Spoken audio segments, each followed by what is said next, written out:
এখন সংসদ থেকে ওয়াক আউট করছি। ওয়াক আউটের কোনো মানে আছে কিনা এটা জানার জন্য। সমস্ত পক্ষে তারা অংশগ্রহণ করার জন্য ধন্যবাদ। আশা করি মাগরিবের নামাজের পরে আবার অংশগ্রহণ করবে। মাননীয় সদস্যবৃন্দ, আমরা কিন্তু যাচ্ছেন না, আপনারা আসছেন। দুঃখজনক হলেও সত্য,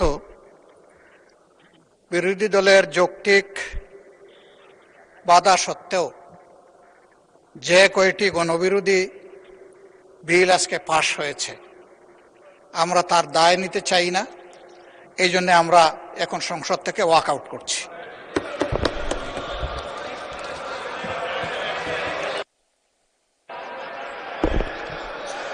মাননীয় সদস্যবৃন্দ, আমরা কিন্তু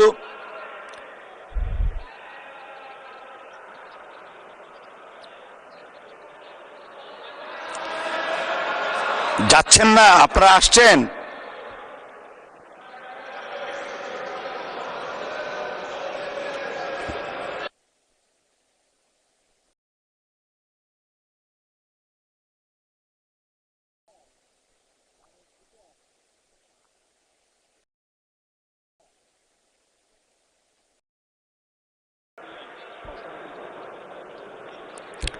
মাননীয় স্বরাষ্ট্রমন্ত্রী, আপনি কিছু বলতে চাচ্ছিলেন?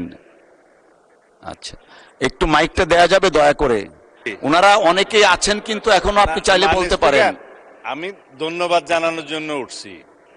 আইন প্রণয়ন প্রক্রিয়ার first reading, second reading, third reading সব রিডিংয়ে ওনারা সহায়তা করেছেন। কেউ কেউ হাত তুলে সমর্থনও দিয়েছে। সমস্ত প্রক্রিয়ায় অংশগ্রহণের পরে ওয়াক আউটের কোনো মানে আছে কিনা এটা জানার জন্য। সমস্ত পক্ষে তারা অংশগ্রহণ করার জন্য ধন্যবাদ। আশা করি মাগরিবের নামাজের পরে আবার অংশগ্রহণ করবে।